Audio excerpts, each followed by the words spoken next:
2, 1. Hello, football fans. You're welcome to the second episode of Winners Footstock. Stay tuned and connect. Make sure you share, like, and comment. And subscribe. Thank you. Just like you said. Anybody who's winning Manchester City this period wouldn't say He's winning a team, a they are very strong winning team. a very strong team now. Yeah, something like that. So I'm seeing Manchester City coming back next season, but for this season it's done for them. It's done for They them. can't- Currently now, the Premier League has been very, very intense due to Manchester City's lack of form. Because just imagine how it would have been if Manchester City was actually in form and dominating every area of the Premier League. So I think there is no more a single team that you can pinpoint and say, yes, this team is dominating everything in the Premier League. Understand? So looking at that scenario, you understand that there has been more competitiveness in the Premier League since Manchester City's decline. Yeah.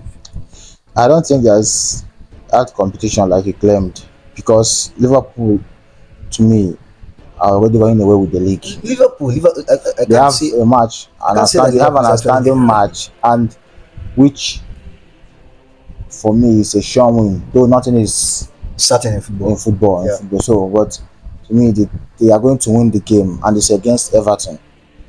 So, Looking at Everton's plays and games with bigger teams, they have been much of a disturbing team to bigger teams this season. Just like Man City and Arsenal and Chelsea as well. And so I think they were able. For a team like Liverpool that have seen themselves on the top, Okay. and know what they are chasing, I don't think Everton will be a hard nut to crack. Everton can still be hard nuts, and this is football.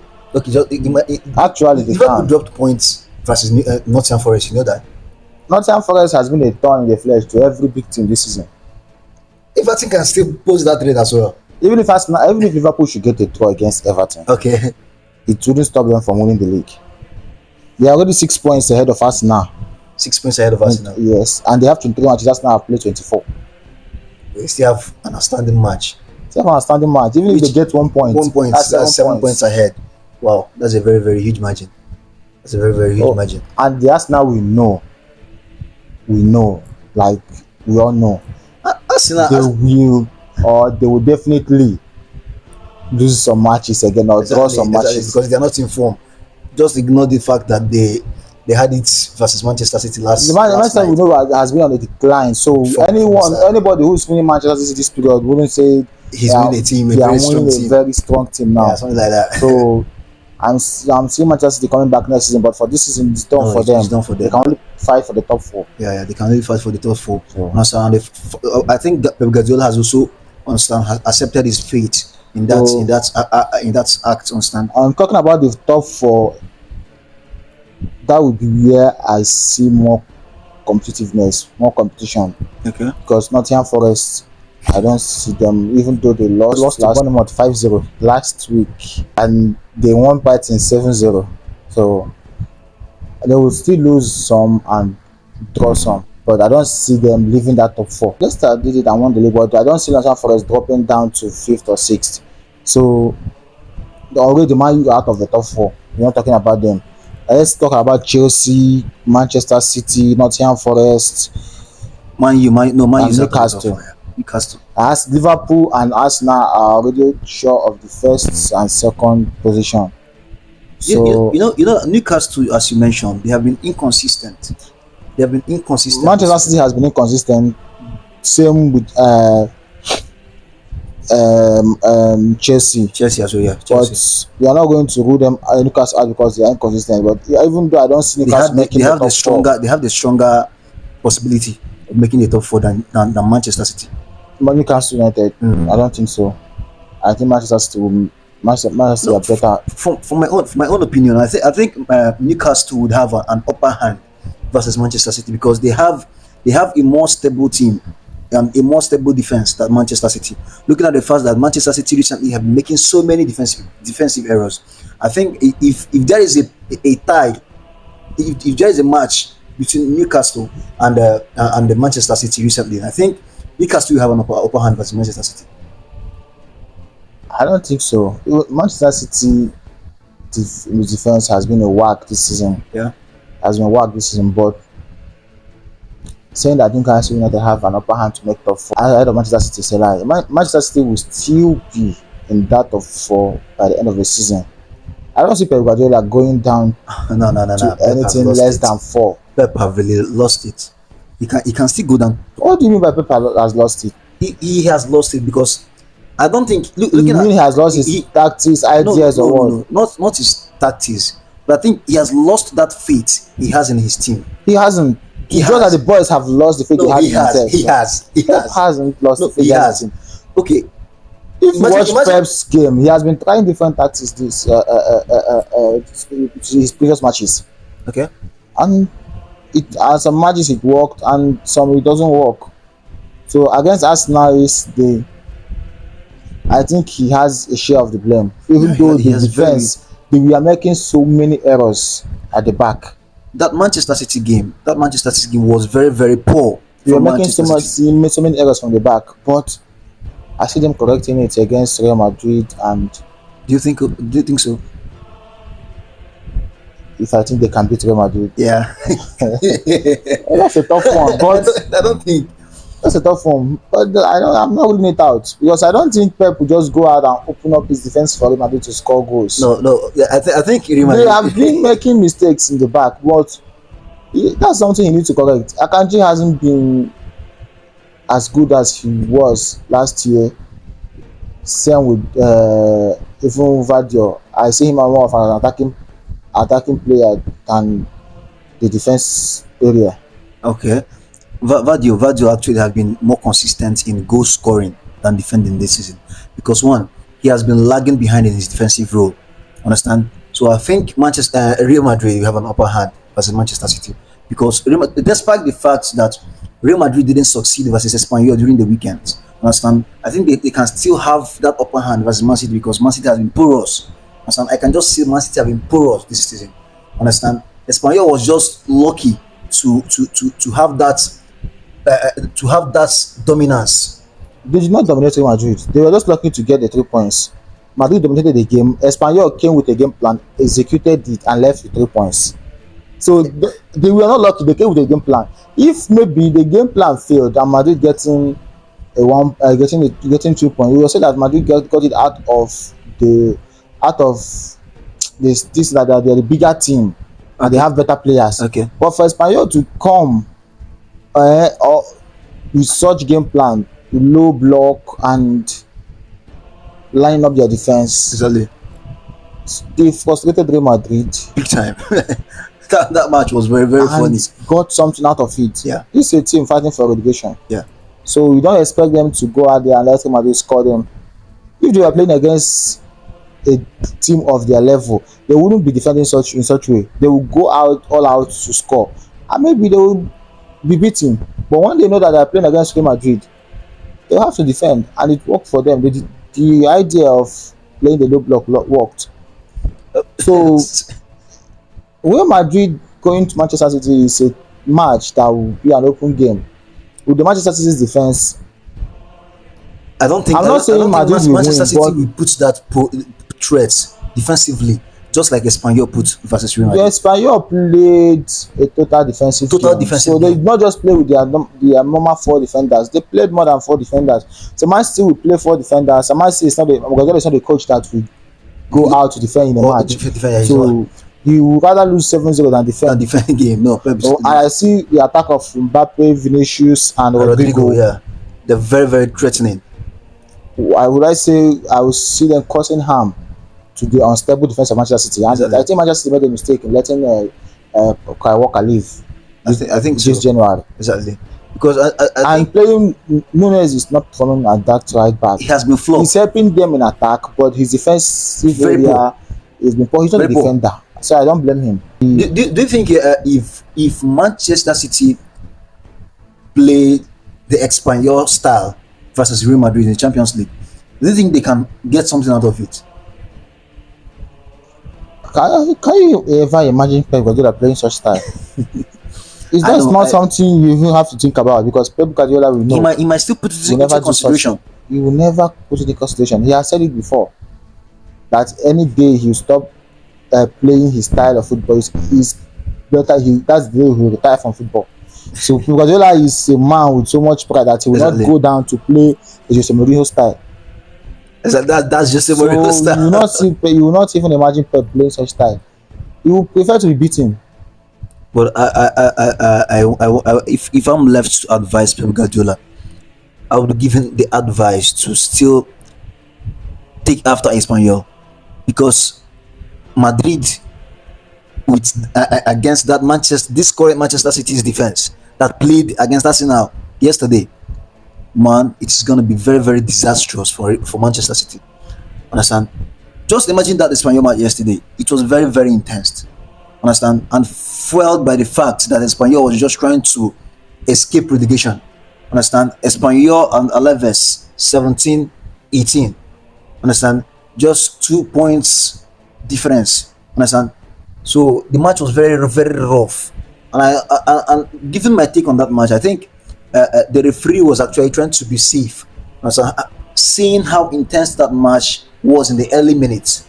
Understand? So he was just trying to be safe and avoid much red cards in the match. But unfortunately, he didn't even give one. And I believe if I he think had given one, Espanyol deserve a red card in that match. So they the really tackle against deserve Mbappe, and that was finishes as well. that was very rough. Very So very rough. the Vinicius tackle got a yellow card, but that Mbappe's tackle, that Should was have a been a red counter card. that was stopped, and the challenge was so brutal. That Exactly, should have very been very a red brutal. card.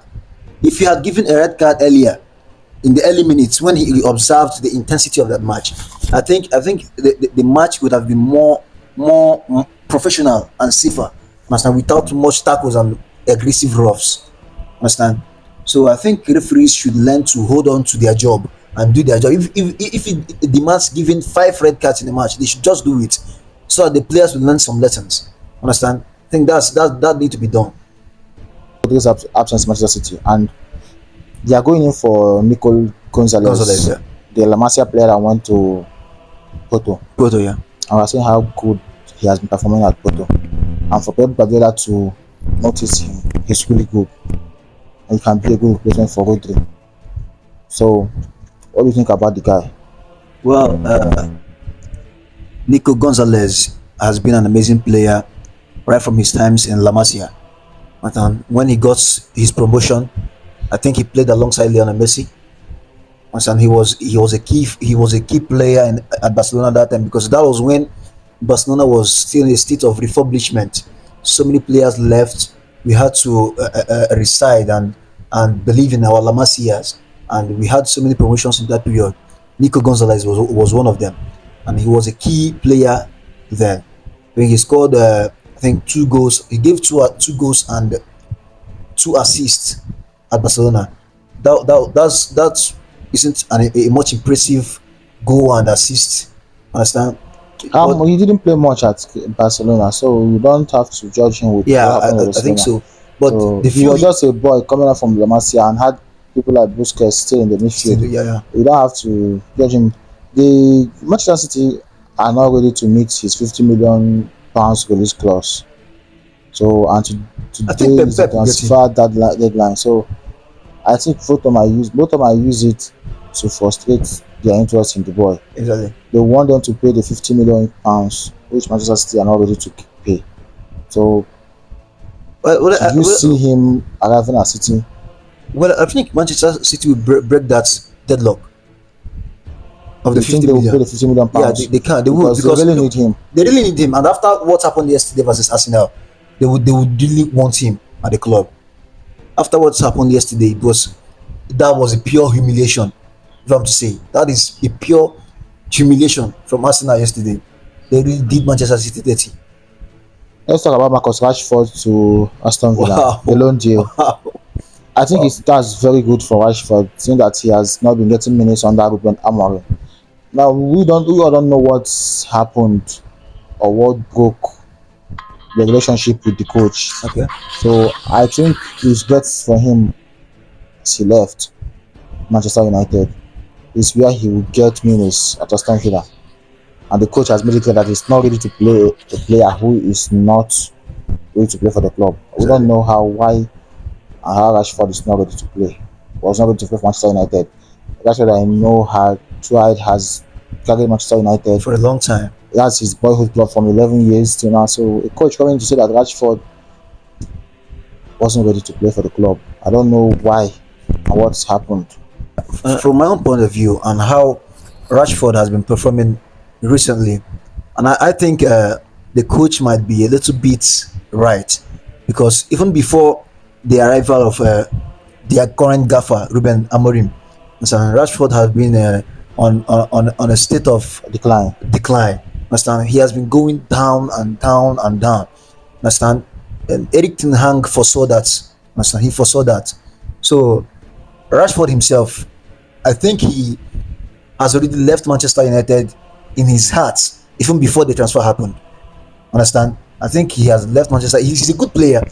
I cannot say that Rashford is not a good player, because he has shown that he's a good player when he was the key to Manchester United.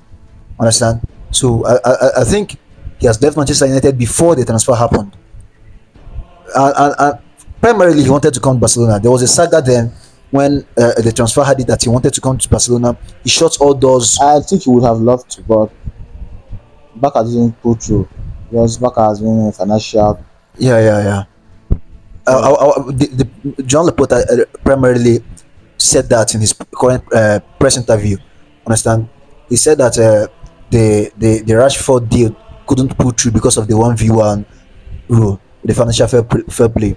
So they're just trying to be in balance. If you observe, Barcelona didn't even make one signing, and the transfer window is about to end today. So let's give an update on the transfer news currently. From Arsenal players, Josh Robinson left to Wigan. Okay. Marquinhos left on loan to Cruzeiro. Brian Okonkwo left on loan to Hitchy Town. Aiden Heaven left on loan to Manchester United. Aiden Heaven, I don't think he will be a starter for Manchester United. He just that he's an Arsenal under 21 or 23 player. Okay. So Manchester United took him on loan. Okay. Rashford left on loan to Aston Villa. Anthony left on loan to Real Betis. Okay, the Anthony case. That was a loan move. That was a long move. And this match, Anthony performed very well. He was the man of the match against Real Betis against Atletico Bilbao. Yesterday. He was the man of the match. Wow, So wow. I That's think very, every very player good of him. needs an environment where he will perform. Adapt very well. He lost his confidence at Manchester United when he wasn't performing well. And the And fans when the fans started booing him, he lost his him. confidence. He lost the touch he had as a Brazilian. Yeah. I remember Anthony when he was still at Ajax. He was so good. That was why Eric Ten Hag brought him to Manchester United. But he knew he had something in him. He But was once he came to Manchester United, he tried one or two things and it didn't work out. Confidence level dropped down. So I think that affects players. confidence level. It affects players so badly. When your confidence level drops down, no matter what you do, you will not be doing it right. So I think he have gone to a place where he can build himself again. And same thing as Sancho, when he gets United, he doesn't play well. He left to Dortmund, he Plays well. He plays well. In every Champions League match, he does his things and even won the man of the match. Exactly. So there are players that don't belong in certain clubs. Yeah. Not that they are not good, but they don't belong there. So let's take Quaresma as a case study. Quaresma who only played well at Porto. He came to Barcelona, he was a flop. He went to Chelsea, he was a flop. But the moment he returned to Porto, he became the best again. So there are some players who do not belong to where they are. I think Anthony happened to be one of those players. I think that case is also, can it also apply to Ansu Fati at Barcelona? No, Ansu Fati injury did him dating. After Fati was promising youngster who was scoring goals, dribbling and doing wonderful things. After he had that injury that had him stay out for 9 months. He came back. He wasn't the Ansu Fati we really knew again. So, and he's also affected his confidence level. When Exactly. he came back, other people have occupied his position, and those people are doing well too. So, he hasn't been the Ansu Fati he was. I don't see him going back to that player again. And Barcelona wants him out either on loan or sell him, but he doesn't want to. He doesn't want to leave. So I think he feels that He can still get something out of himself. that old form back. I think So- I think If he actually feels that way, that means his confidence level has not been affected. Understand? Because he still has confidence in himself that he will The still things get he back. used to do back then, Mm. as the Ancelotti we used to know, he has tried doing many of them now. It's not working. But he still believes he can still attain that level again. He still believes, but maybe he believes, but his body is not giving him what he needed. Looking at the kind of player Ansu Fati was when he was promoted to Barcelona first team, it was amazing. I think he just played 2 months. Spain had to call him for the national team. Understand? He scored We wonderful all goals for we Spain. all thought he would be the Messi successor. Nobody knew about Lamine Yamal, Nobody. but we are all wrong. I hope Lamine Yamal doesn't have such injury, a long-term injury that will keep him out, because those are the kind of injury that keep players. It happened to Messi. He had such injury, but he came back and was still Messi. Not every player has the kind of talent Messi had. Yeah. So it can happen to someone else, and the person will come back and become a different player entirely. That was the case of Ansu Fati. I hope Lamine Yamal continues like this without having any major injury that will take him out for such A a long period of time. time. Lamine Yamal is proven to be strong actually. His current play style is it's amazing All he needs to add in his game is goals. So though he's very young at the age, even when Messi was at the age, Messi wasn't scoring. this And much so, but he needs to add goals to the to list. his game, at least to get to the level of Messi and Ronaldo. Sadly. So now he's good, he's going well. He's a player I see as a future Ballon d'Or, or I see him winning two, three, four Ballon d'Ors in future. But he needs goals because football has gone out of the era of when you just Play without play, scoring. being creative. Now everybody now focuses on scoring goals. People like Messi can play a whole match without scoring goals and still win one of the match. Sadly. Currently, if you don't score goals, everybody think you're not doing well, no matter how good you You are. have been. That's the same stuff happening between Pedri and Jude Bellingham. Everyone raised Jude Bellingham ahead of Pedri because he gets the goals. But when what is done, when we watch a football game and see and watch how football is being played, you know that Pedri is special. And if he should add goals to his game, He's gonna be I think outstanding. he will even be better than Andres Jude Bellingham. Iniesta. So you just need to add goals to his game, and people will rate him very high. But that's not his job anyway. Yeah, He's a yeah. midfielder. He should create When, chances and give when, when, assists. when it comes to his job, he's actually doing his That's what job. he's doing. Yeah, he's doing his job.